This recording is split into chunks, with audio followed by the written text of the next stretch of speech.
Olá, povo de Deus! Estamos iniciando a nossa live das 20 horas em ponto. E hoje com o tema A Redenção. Nós estamos estudando o livro do Apocalipse, quando o fim é só o começo.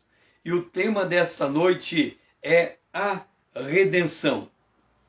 O objetivo nosso é compreender a origem do pecado, a condição do coração do homem e a razão dos juízos divinos e a redenção.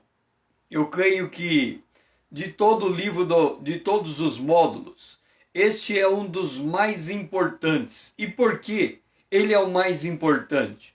Porque nós vamos conhecer a razão pela qual o livro do Apocalipse foi escrito.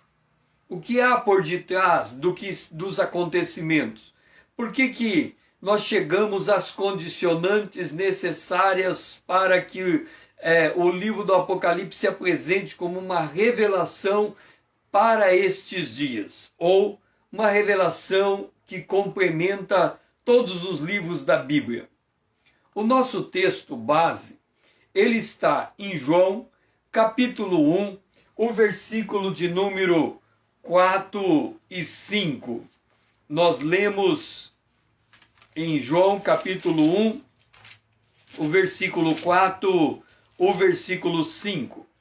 João, as 7 igrejas que se encontram na Ásia, graça e paz a vós outros, da parte daquele que é, que era e que há de vir, da parte dos 7 Espíritos.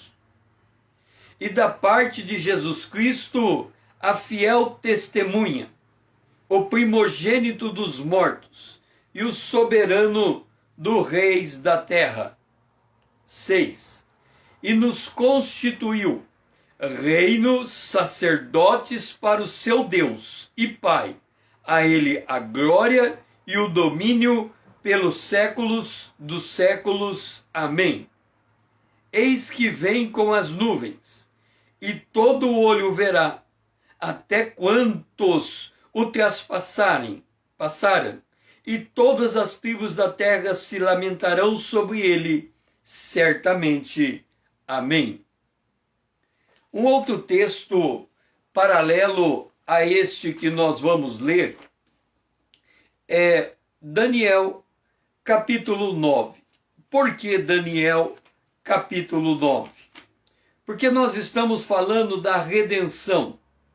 E Daniel, capítulo 9, ele foca esta profecia que ela opera em concomitante a esse período histórico que nós estamos falando no Apocalipse.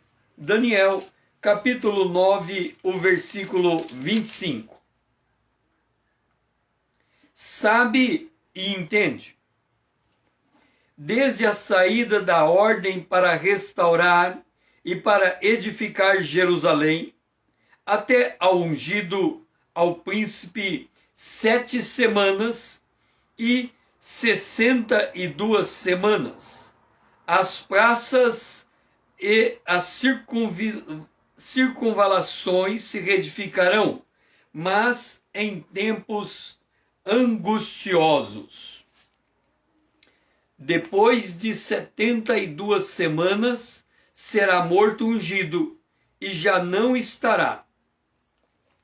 E aqui nós reportamos a morte de Jesus. Primeiro vamos considerar os bastidores da história. Qual é o propósito divino? Vamos compreender o propósito divino para a redenção. É reverter o estado de perdição que se encontra o homem por meio da redenção provida por Cristo Jesus. Veja só, o objetivo todo da redenção, o objetivo da Bíblia, é reverter o estado de perdição que se encontra o mundo por meio da redenção provida por Jesus Cristo.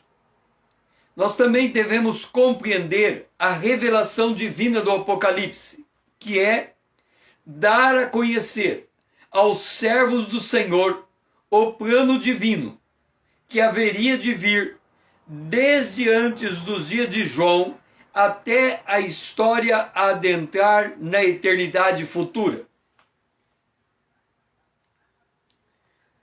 O apóstolo João,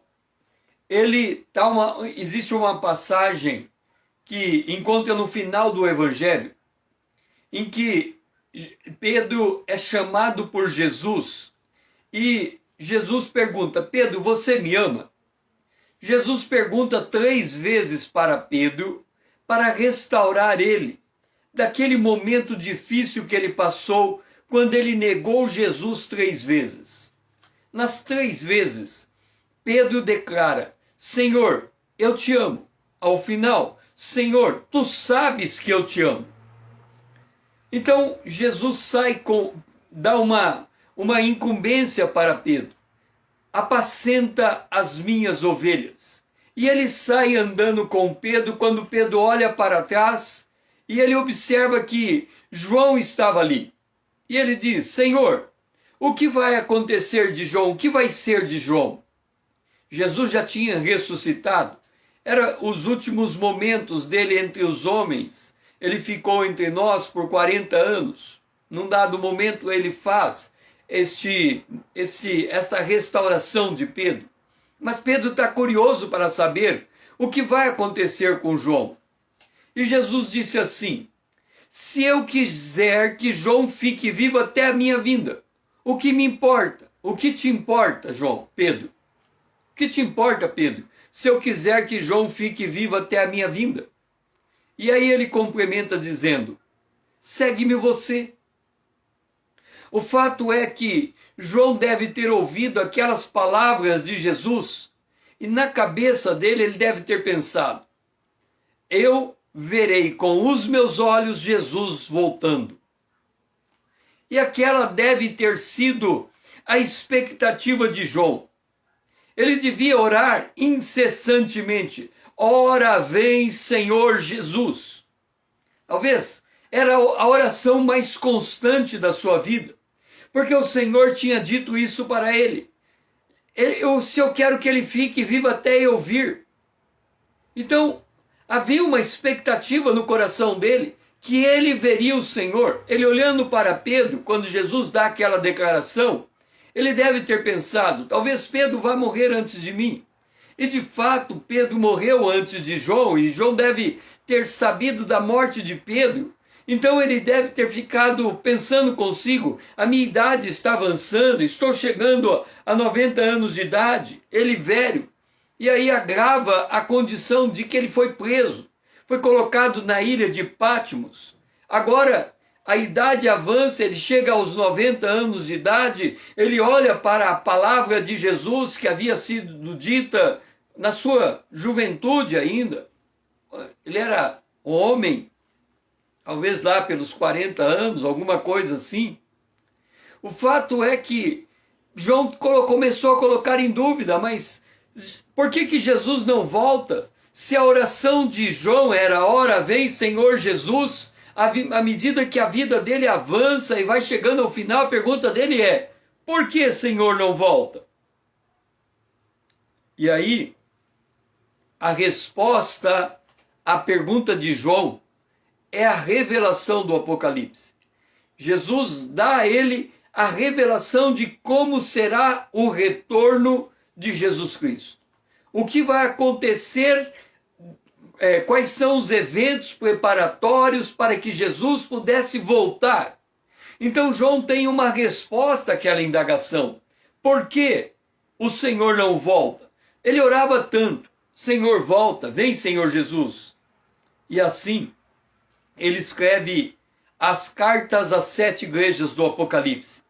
As 7 igrejas do Apocalipse, elas concretizam a representação, elas são a representação da obra de Cristo na edificação da sua igreja.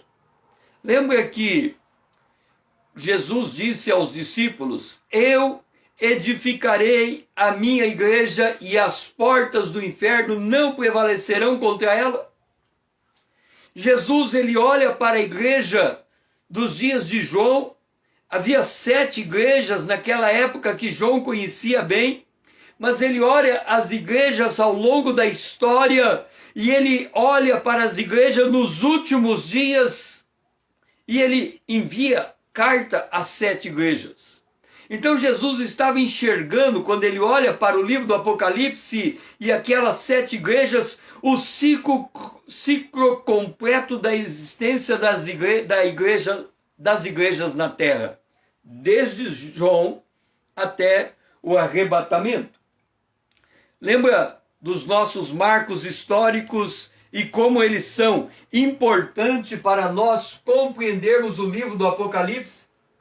Nós temos a eternidade passada, nós temos a eternidade futura. A eternidade passada e a eternidade futura. De eternidade em eternidade, o Senhor é Deus. Nós temos a criação dos céus e da terra, Gênesis capítulo 1. Mas nós temos também os novos céus e a nova terra que serão criados. Depois nós temos a cruz, a crucificação de Jesus Cristo. Mas também nós temos o retorno de Jesus Cristo. Ele voltará. Então nós temos aqui o retorno de Jesus Cristo. E nós temos também o Pentecoste, o derramamento do Espírito Santo. E nós temos aqui o arrebatamento da igreja com a ressurreição dos santos. Estes são os momentos, os marcos fundamentais da história profética que nós temos que ter muita clareza. Mas Jesus escreve carta a 7 igrejas. Estas cartas, elas são escritas para as igrejas que estavam na época de João. A igreja de Éfeso, Esmirna, a igreja de Pérgamo,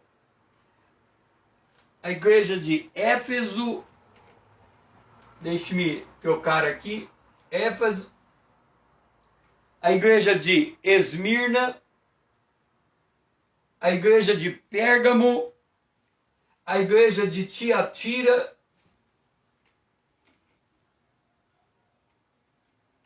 a igreja de Tiatira, a igreja de Sardes,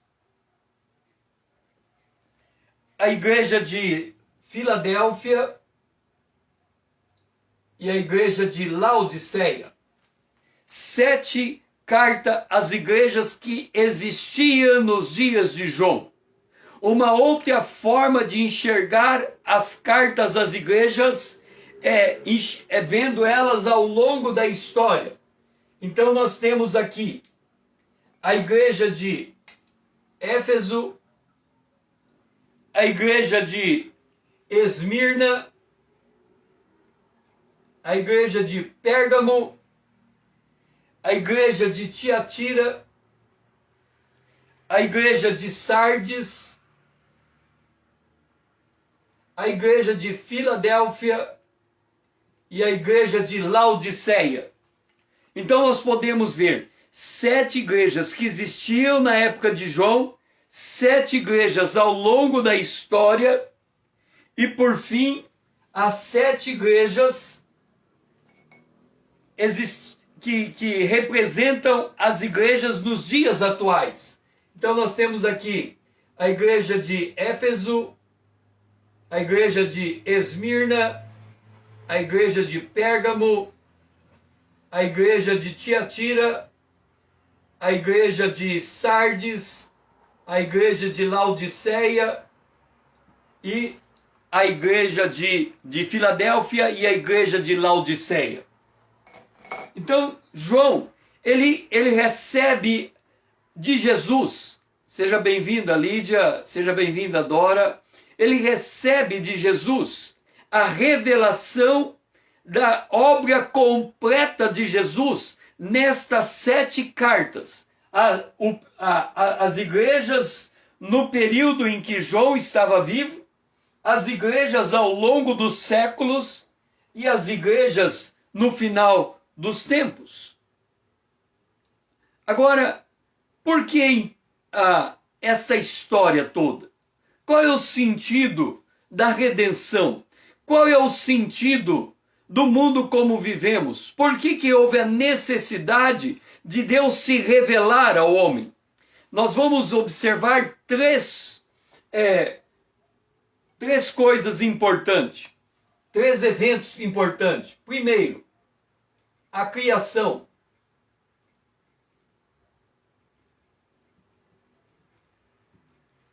Segundo, a queda.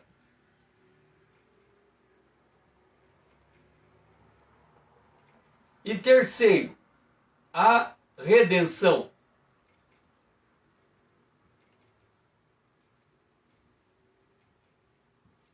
Quando nós lemos o livro do Apocalipse, nós temos que ter muito claro em nossa mente que Deus criou o homem, o homem caiu e Deus agora está resgatando o homem.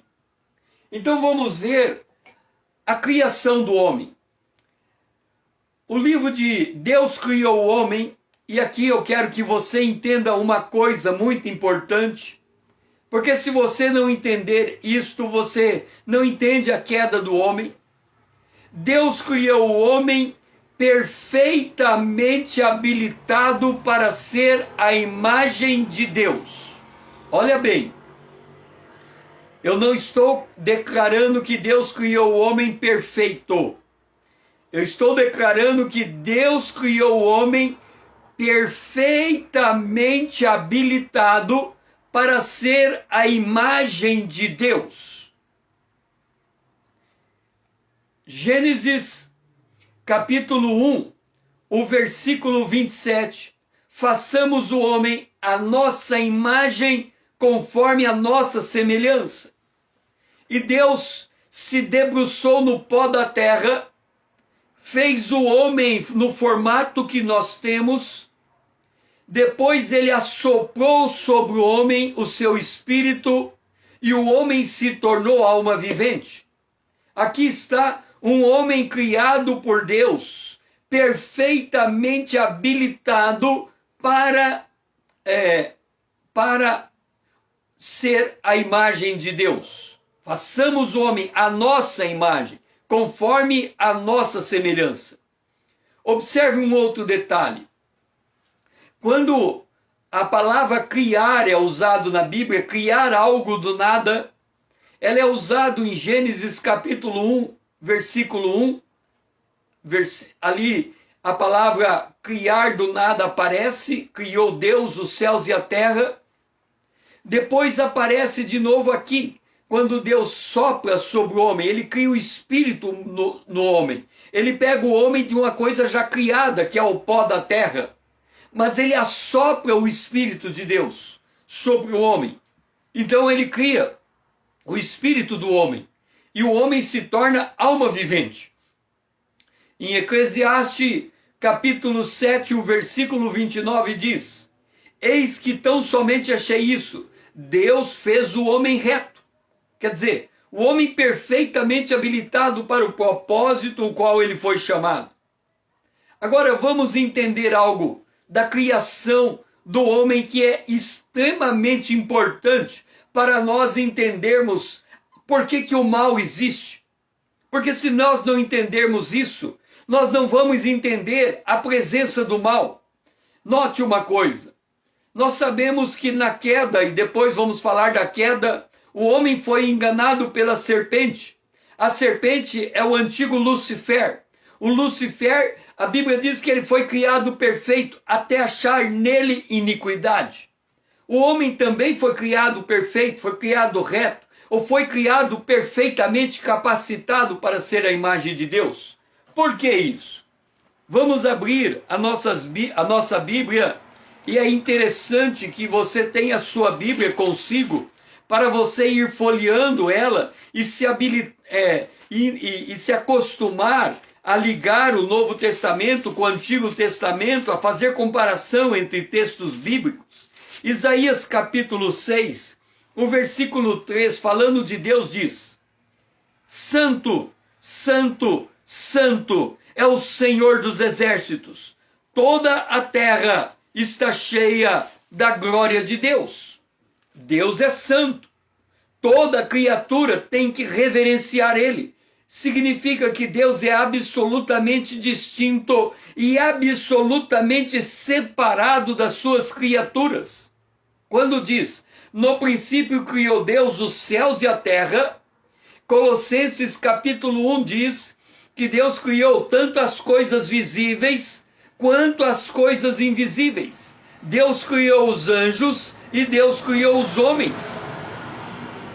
Quando um anjo se apresenta diante de João, e João estava em espírito no céu, ele quis se inclinar perante o anjo disse, não faça, eu sou teu conservo. Quer dizer, eu fui criado da mesma forma como você foi criado. Então, toda a criação indistintamente, ela é separada de Deus, porque Deus é santo, Ele é distinto, e Ele é santo, Ele é santo e Ele é santo. Uma segunda coisa que temos que conhecer de Deus é que Ele é imutável.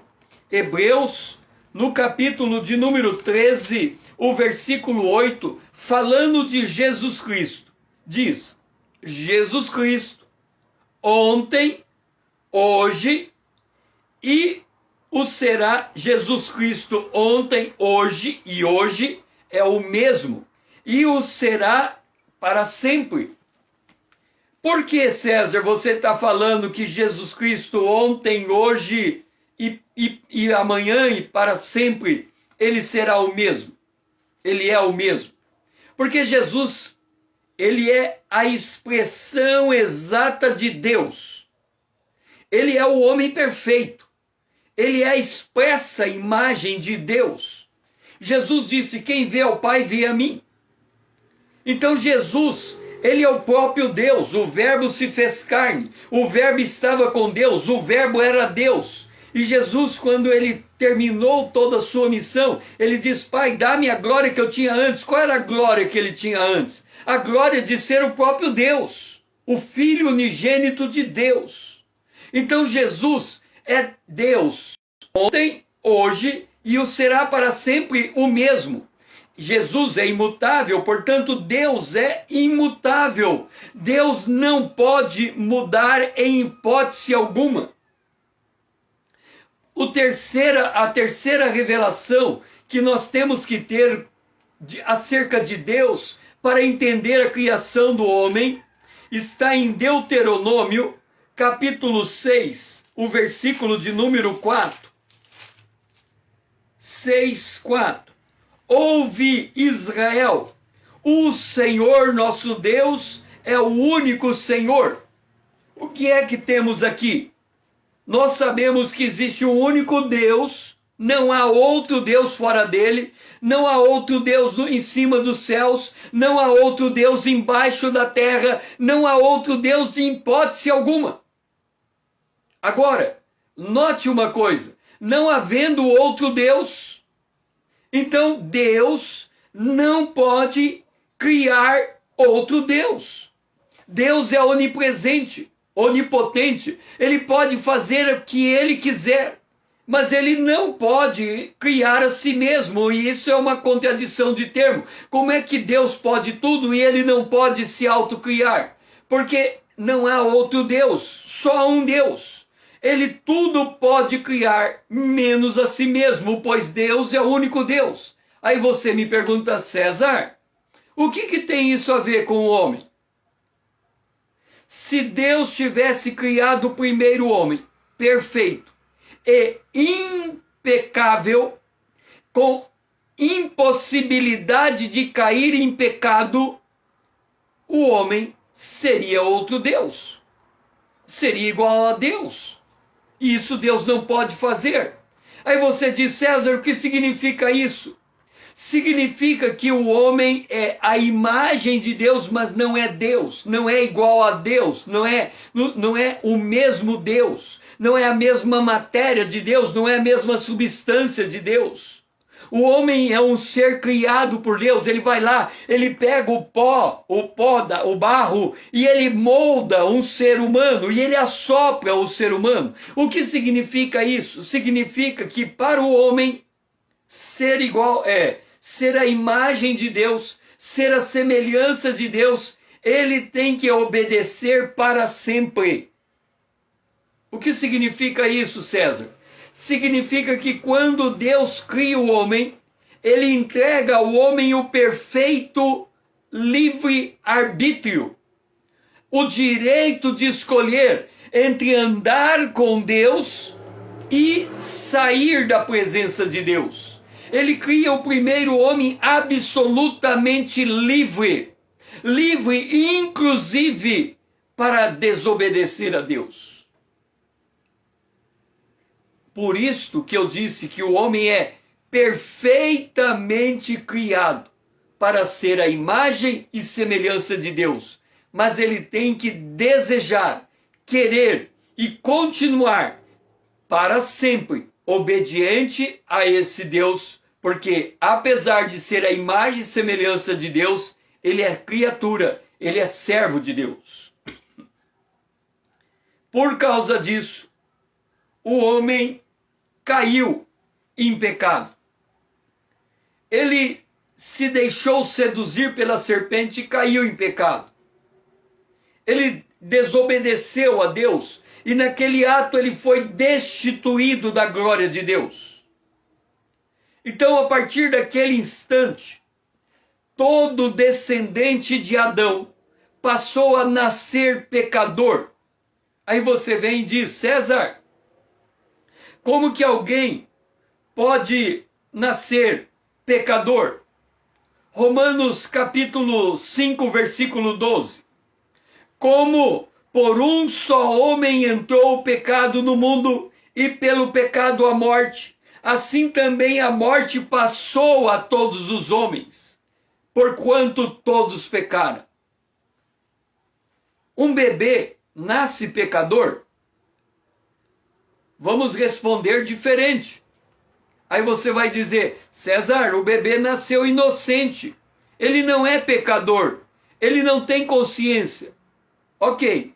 Um bebê que nasce pode morrer no seu nascimento? Pode. O salário do pecado é a morte. Então, todo o ser humano, ele está, a partir do seu nascimento, ele está destinado à morte.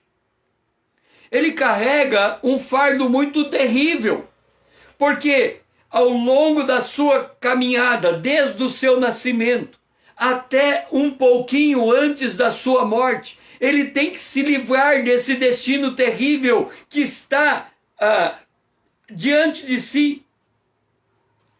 Por que ele está submetido ao processo de morte? Porque Deus é o Criador. Ele criou o ser humano. Ele não pode criar um outro Deus. Ele não pode criar um Deus, um homem impecável. Ele criou o homem com o perfeito livre-arbítrio, com o perfeito direito de escolha. Agora, note, Deus também é soberano. Ele é governante. Ele governa o universo. Quando ele diz a Adão, ao primeiro homem, que ele deveria sujeitar a terra, dominar a terra, ele está dando uma ordem a este homem. Ele está dando um serviço, uma incumbência, então ele é o Senhor. Mas ele também disse ao homem: de todas as árvores que estão no jardim e da árvore da vida que está no meio do jardim, vocês podem comer livremente, mas da árvore do bem e do mal, esta vocês não podem comer, que se vocês comerem dela, vocês vão morrer. O que Deus está fazendo? Ele está submetendo ao homem a uma prova. Ele está verificando, ou ele está colocando o homem em uma condição para saber o que o homem quer da vida.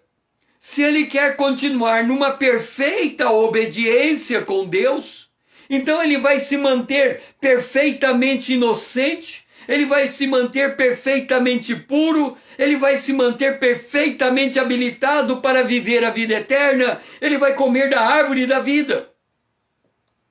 Ou ele vai rejeitar o que Deus lhe ofereceu. Ele vai comer do fruto proibido.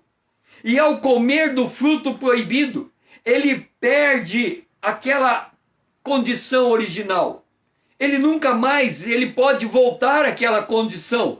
Por quê? Porque ele foi destituído da glória de Deus. Ele perdeu o contato com o seu Criador. Deus entregou o homem a imundícia do seu próprio comportamento. O que significa entregar a imundícia? Significa o seguinte: Deus diz, olha, já que você não quer ter contato comigo, você pode escolher a vida que você quiser viver na terra. É o direito. É o direito cujo fim é morte. Há caminho que parece direito ao homem, mas o fim é morte. Então, se Deus tivesse apenas cruzado os braços, ele poderia dizer, façam da terra o que vocês quiserem, destrua a terra se for o caso. Então, Deus entrega o homem a si próprio. E quando ele entrega o homem a si próprio, o que o homem faz? Ele rebaixa o nível de consciência e ele passa a se comportar como qualquer animal se comporta. O homem é considerado na ciência um animal racional. E na sua racionalidade, não tendo nenhum compromisso com Deus, ele pode fazer aquilo que ele bem entende. É a vida dele. Ele tomou a vida para si. E ele vive agora a partir dos seus pensamentos, a partir da vontade da sua carne, dos seus desejos. Deus entregou o homem a paixões infames. Quando ele entrega o homem à imundícia, significa o homem poderia fazer ídolos, poderia construir para si outros deuses, ele poderia inventar o seu próprio Deus. Mas também Deus entrega o homem a paixões infames. O que é uma paixão infame? A paixão infame é o uso do corpo humano do jeito que se deseja usar, sem os desígnios de Deus estabelecido para si. É como se você cortasse as cordas de Deus e dissesse, eu vivo do meu jeito. O meu estilo de vida é o que me importa e você não pode opinar sobre ele. E Deus o entregou para viver desse jeito. É a forma como Deus encontrou para deixar o homem seguir a sua própria escolha. Aí você pergunta, César, por que Deus entregou o homem à imundícia para fazer ídolos, às paixões para viver do jeito que ele quer? A Bíblia diz ainda que Deus entregou o homem a uma disposição mental reprovável. Aí você vai dizer, César, o que é uma disposição mental reprovável? Entenda, Deus criou o homem perfeito e perfeitamente habilitado para viver não só em comunhão com a natureza, como ele vendo que o homem não podia ficar só, lhe deu uma esposa, uma ajudadora, criou um casal, primeiro casal, deu ordem a esse casal para que se multiplicassem, que eles continuassem lavrando e guardando o jardim, e eles viveriam em um paraíso para sempre. Esse era o propósito de Deus. Agora, quando o homem quebra o propósito divino, o que sobra é aquilo que não é o propósito divino. Há um salmo que diz assim, quão bom e quão suave é que os irmãos vivem em união. O que é o oposto da união? O oposto da união é tudo aquilo que perturba a união. O apóstolo Paulo, em Romanos 1:26, ele dá uma lista extremamente grande do que é esta disposição mental reprovável. Ele diz assim: Deus entregou o homem à injustiça, à malícia, à avareza, à maldade, à inveja, ao homicídio, à contenda, ao dolo, à malignidade, à difamação, à calúnia, à negação de Deus, aborrecimento de Deus, à insolência, à soberba, à presunção, à invenção de males, à desobediência, à insensatez, à perfidez, sem paixão natural, sem misericórdia. Foi a escolha do homem. E Deus disse: se você está cortando o laço comigo, então viva a tua vida do jeito que você entende que deve viver. E este é o estado do homem pecador. Um homem que está em conflito consigo mesmo, está em conflito com o seu próximo, está em conflito com a natureza, está em conflito com o Criador, está em conflito com o Senhor, está em conflito o tempo todo. Este é o resultado da escolha de Adão. A morte é a evidência cabal do pecado, não necessitando verificar o descumprimento de nenhuma lei. Nós não precisamos olhar qual é a lei que o homem quebrou. Basta perguntar a ele: você vai morrer? Vou. O salário do pecado é a morte. Este é o quadro deprimente da queda do homem. Deus poderia ter deixado tudo desta maneira se ele não tivesse um plano de redenção. Em sua saudação às igrejas, João desenvolveu a mais sublime temática das Escrituras, a redenção do homem, a suprema expressão da graça de Deus. O que é redenção? Redenção é a libertação mediante o pagamento de um preço. Imagina que toda a humanidade se tornou um mercado de escravo. Cada um vivendo do seu jeito. Eu digo assim, na Terra você pode ter tantas vidas quanto você imaginar nas suas possibilidades. Mas a vida que agrada a Deus é uma só. Tirando a vida que agrada a Deus, todas as outras estão em desarmonia com esta vida. E a redenção é Deus olhando para esse mercado escravo e Ele mesmo comprando esse mercado de si mesmo. É Deus comprando de si, ou seja, Deus disse: está todo mundo morto. Mas o mesmo Deus disse: mas eu quero resgatar quem está morto para mim. Então o próprio Deus tem um plano de redenção para o resgate do homem. E qual é esse plano? Efésios capítulo 1, versículos 7 e 8. No qual Cristo Jesus, temos nele, em Cristo Jesus, nós temos a redenção pelo seu sangue, a remissão dos pecados segundo a riqueza da sua graça, que Deus derramou abundantemente sobre nós em toda a sabedoria e prudência. Significa que Deus criou um plano, um homem perfeito, perfeitamente habilitado para ser a imagem de Deus. E ele deu ao homem a opção. A opção era: ou você vive em permanente obediência, em eterna obediência, usufruindo de tudo que o paraíso vai lhe entregar. Ou você se rebela, você desobedece e você vai colher a morte. Colhendo a morte, Deus poderia cruzar o braço e dizer: eu já dei o meu veredito. Acabou, não tenho mais compromisso com vocês. Mas o amor de Deus, Ele olha para o homem em misericórdia.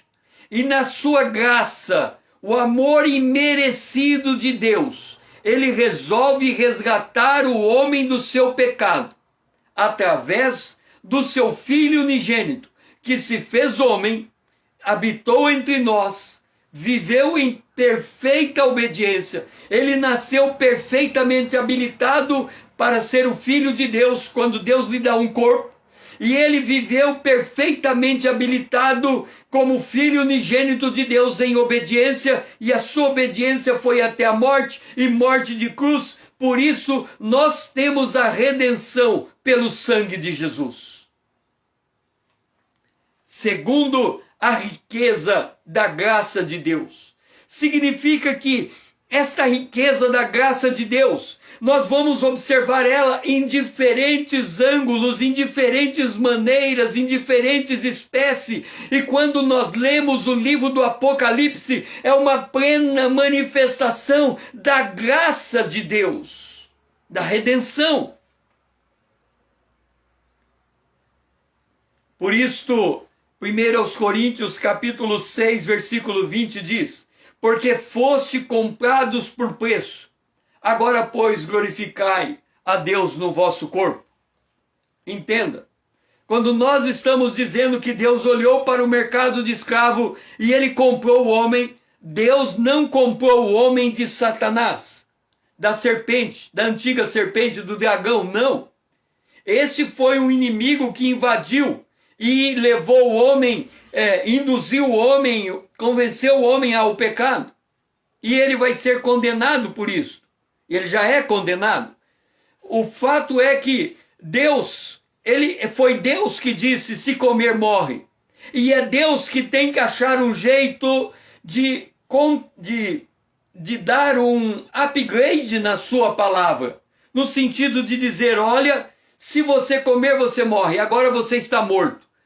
Eu vou matar o meu filho, para que todo aquele que nele crê não pereça, mas tenha vida eterna. Então, é Deus comprando de si mesmo. É ele dizendo assim: se alguém inocente morrer em lugar do pecador, eu trago o homem de volta para a comunhão comigo, aquele homem que crê que eu fiz esta coisa. Então, aqui nós temos a sublime temática da revelação.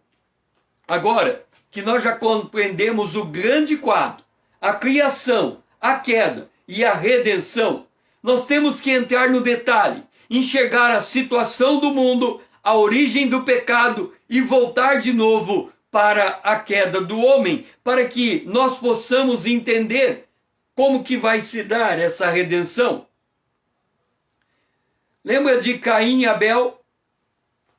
Caim, quando Adão e Eva caem, quando Adão e a mulher caem em pecado, Deus expulsa o primeiro casal do jardim do Éden.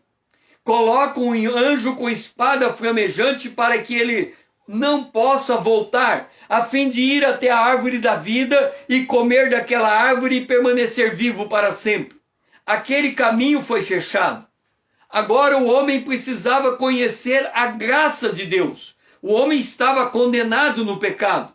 E aí nasce Caim e Abel. E ao nascer Caim e Abel, Caim, ele mata Abel. E depois de matar Abel, Deus chega até Caim e diz: Caim, cadê teu irmão? E ele disse: porventura sou eu o guardador do meu irmão? E aí Deus disse: Caim, Caim oferece um culto a Deus, Abel oferece um culto a Deus, Deus aceita o culto de Abel e rejeita o culto de Caim. Caim fica irado. Por que rejeitou o meu culto? E Deus disse: olha, se você fez bem, será aceito. Se você não fez, o pecado está dentro de você e cabe você dominar. Ele tinha que dominar o pecado da desobediência. E ele não domina aquele pecado. Pelo contrário, ele não domina o pecado. Se todavia procederes mal, eis que o pecado jaz à porta. O seu desejo será para ti, e para você cumpre dominar. Aí você me pergunta assim: César, pera lá, conta essa história do culto. Por que o culto de Abel é melhor que o culto de Caim? Vamos entender o culto de Abel e o culto de Caim. Nós temos aqui Caim, nós temos aqui Abel. Cada um deles tinha uma profissão. A profissão de Caim era lavrador.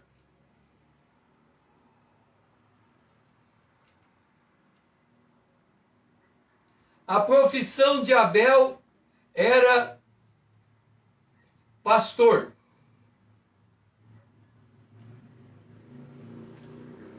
Aí você olha para essas duas profissões e você diz assim: César, o que tem a ver a profissão de cada um deles? Lembra que eu havia dito que Deus criou o homem para viver em perfeita comunhão com outro homem, interdependente. Um homem precisa do outro homem. E que quando Deus criou Adão e colocou a mulher do lado dele, era para ela ser ajudadora dele em tudo aquilo que ele fizesse. Da mesma maneira, quão bom e quão suave é que os irmãos vivem em união. Aí você vai falar, mas que união você está dizendo se cada um tinha uma profissão diferente? O que você não sabe é que o alimento do Antigo Testamento, o alimento antes do dilúvio, o homem era vegetariano.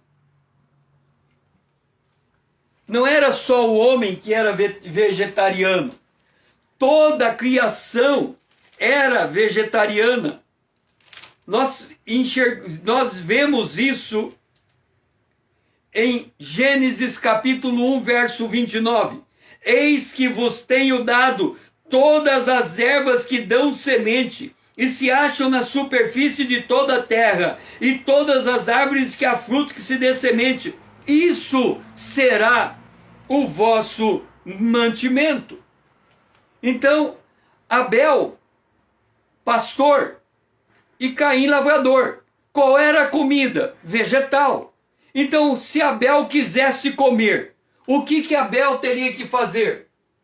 Abel teria que pedir para Caim comida para comer. Aí você diz, César, se Abel tinha que pedir comida para Caim, que era lavrador, por que Abel era pastor? Acontece que nós temos Adão e a varoa,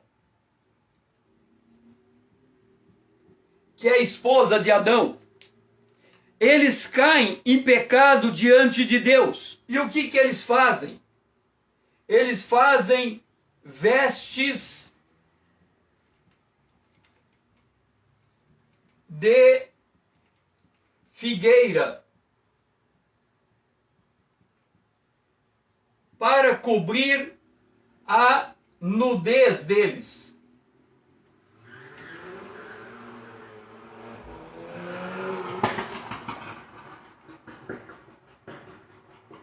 Eles fazem... Agora, olha só. Caim era lavrador. Qual era como que Adão entendeu o jeito de cobrir o seu pecado? Fazendo vestes de vegetais.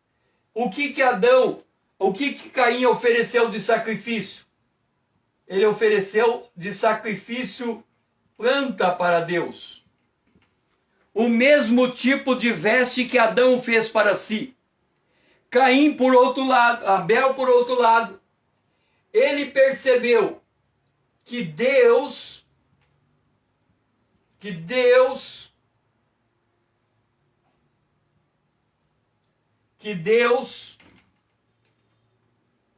fez para Adão e Eva vestes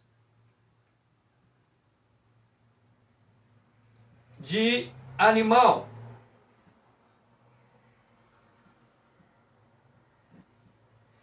O que significa que Abel percebeu que para um pecador ser aceito diante de Deus, uma vítima inocente tinha que morrer. Então ele era lavrador, porque Deus só aceitava como culto uma ovelha morta. Então o que acontece? Caim tinha que pedir para Abel uma ovelha para fazer o seu culto. E Abel tinha que pedir de Caim a comida para poder se alimentar. Os dois eram interdependentes. Por isso que quando Caim oferece do seu trabalho vegetais, folhas para Deus, Deus não aceita, porque sem derramamento de sangue o pecador não pode se apresentar diante do Deus que é santo. Caim não entendeu isso. Por isso que ele ficou revoltado contra Abel. E por isso ele mata Abel. Por isso ele não conseguiu dominar o pecado dentro dele. Paulo diz: porque eu não faço o bem que eu quero, mas o mal que eu não quero, este faço. Ora, se eu faço o mal que eu não quero, já não faço eu, mas o pecado que habita em mim. O pecado habitava em Caim, e Caim não conseguiu dominar o pecado, porque ele tentou dominar o pecado do seu jeito, da sua maneira, inventando o seu próprio culto a Deus, inventando a sua própria maneira de se aproximar de Deus. A Bíblia diz: enganoso é o coração do homem, e mais do que todas as coisas, e perverso. O homem não percebe que ele carrega sobre si o fardo do pecado, ele não percebe que ele está indo para a morte. E porque ele não percebe, é porque o seu coração lhe engana. E o seu coração lhe engana porque ele não consegue entender a força do pecado na sua natureza.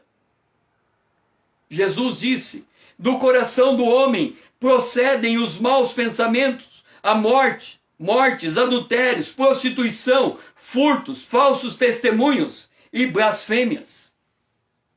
Portanto, não procede a afirmação que o ser humano nasce com bondade inata no seu coração, porque ele não nasce. Ele já nasce com a corrupção, ele já nasce envelhecendo, ele já nasce caminhando para a morte. Se nós resumíssemos a vida do homem, é o que encontramos no cemitério: a data de nascimento, a data da morte, acabou. A sua existência acaba. O problema é que a Bíblia revela que depois da morte vem o juízo, depois do juízo vem a segunda morte. Por quê? Porque Deus determinou a sentença: se comer do fruto proibido morre. O homem comeu, o homem morreu. E a partir do momento que o homem morreu, a condenação está sobre o homem. E o homem, ele vive na terra, mas quando acabar a sua vida natural, ele tem que responder pelos seus atos praticados com a sua vida natural. Porque se ele não tirou o fardo, se ele ofereceu o seu próprio culto a Deus, e ele não se achegou diante de Deus, mediante o sacrifício que Deus preparou para o homem, ele não consegue dominar o pecado. O pecado então veio do livre-arbítrio. O homem foi criado perfeitamente habilitado. E ele era apto a desenvolver uma experiência moral de virtude pela contínua escolha de obedecer a Deus. Então, quanto mais ele obedecia a Deus, mais virtuoso ele era. O caminho contrário é verdadeiro. Quanto menos o homem está na presença de Deus, mais iníquo ele é, mais voltado para o mal ele é. Voltado para o mal, em que sentido, César? No sentido em que ele entra em desarmonia na terra, escolhe um estilo de vida que não tem nada a ver com o desígnio original que Deus estabeleceu. É o seu estilo, qualquer que ele seja. Adão poderia viver perpetuamente, sustentado pelo fruto da árvore da vida, quer dizer, em perpétua dependência de Deus. Mas a escolha de Adão, qualquer que fosse, ela traria consequência para a humanidade. Se ele permanecesse na obediência, nós hoje estaríamos ainda no Jardim do Éden, gozando das delícias, perfeitamente habilitado para toda a tarde conversar com Deus. Mas como ele escolheu desobedecer a Deus, submetido ao teste, ele se rebelou contra Deus, ele comeu do fruto proibido, a morte passou para toda a sua descendência. A sentença de morte imposta ao potencial ato de desobediência implicava no exercício da soberania divina sobre a conduta do homem. Deus disse: não coma, se comer morre. O homem comeu. Quer dizer, ele colocou a sua conduta sob o juízo divino, sob a sentença da ira de Deus. É por isso que nós dizemos que o homem natural está sob a ira de Deus. É que a ira de Deus está suspensa. O salário do pecado é a morte, mas quando o homem morre naturalmente, ele ainda não recebeu esse salário. Ele está apenas na sua morte física. Depois da morte vem o juízo. E então, depois do juízo, vem a sua morte eterna. Muitos perguntam: por que Deus não criou o homem perfeito, sem possibilidade de pecar? Por ser impossível Deus criar outro Deus. Tudo quanto Deus criou, ele tem em si mesmo o direito de se voltar contra o Criador. Veja os anjos. Uma parte deles se voltaram contra o Criador, a outra continua em obediência. Porquanto a criatura não é Deus. Antes, toda criatura está debaixo da soberania de Deus e precisa obedecer às ordens prescritas por Deus. Se Deus criasse qualquer ser com o atributo da impecabilidade, estaria criando outro Deus, o que é impossível porquanto só há um Deus. Deus, é santo, santo, santo.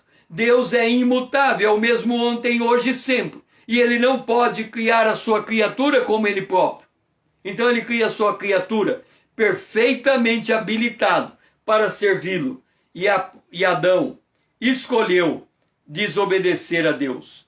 Desde então, uma cegueira espiritual caiu sobre o homem. O indivíduo carrega consigo a noção que foi criado com o potencial que lhe permite ser igual a Deus, porque ele foi criado à imagem de Deus. E a convicção de que o homem é filho de Deus, toda a humanidade tem. Ele acha que ele ainda é aquele que Deus criou como propósito inicial. Mas, na verdade, o homem agora é uma mera criatura de Deus. Todas as religiões, todos os movimentos espiritualistas, eles ainda trazem na memória a lembrança de que um dia eles foram criados à imagem de Deus. A tese que reforma a mentira é: Deus é bom, Deus é Pai, somos humanos, todos erramos, Deus não condena todo mundo. Logo, o indivíduo é parte do universo, sendo tudo unificado por uma única energia que procede do próprio Deus. Então o indivíduo é divino. Razão porque tudo é divino. Esta é uma prática filosófica, numa perspectiva que faz o homem acreditar que ele tem um Deus interior, que pode liberar os seus poderes latentes, seja pela meditação, seja pelo esvaziamento da mente, seja pela disciplina, seja pelas boas ações, seja por práticas ritualistas como Caim fez. Ele acha que ele pode escolher o modo de vida na terra. Ele acha que ele tem um potencial divino dentro dele.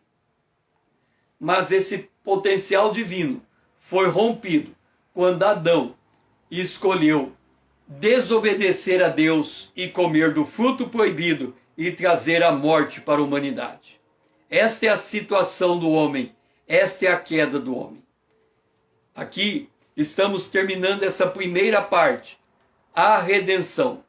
Nós estamos chegando no entendimento de como foi o início de tudo, para que nós possamos entender como será o final de todas as coisas. E eu convido você a continuar comigo nessa jornada. Amanhã, às 20 horas em ponto, estaremos dando continuidade a este módulo, a redenção. E que você possa vir para essa conta minha do Instagram. Vamos fazer ela se tornar significativa na internet. Vamos fazer uma grande comunidade que tem essa disposição de passar uma hora na presença de Deus, mergulhando na palavra de Deus e compreendendo as razões pelas quais nós temos que passar pela redenção. Quando salvar esse filme, esse vídeo, ou mesmo agora, mande esse aviãozinho para todos os seus amigos, convide todos eles para vir também, para junto conosco nós fazermos esse mergulho na palavra profética e conhecermos desde as raízes quais são as razões que o mundo está como ele está. Que o Senhor seja louvado, você seja ricamente abençoada. Obrigado, Dora, obrigado, Lídia, por estar comigo aqui nesta noite e que nós possamos nos encontrar amanhã às 20 horas em ponto.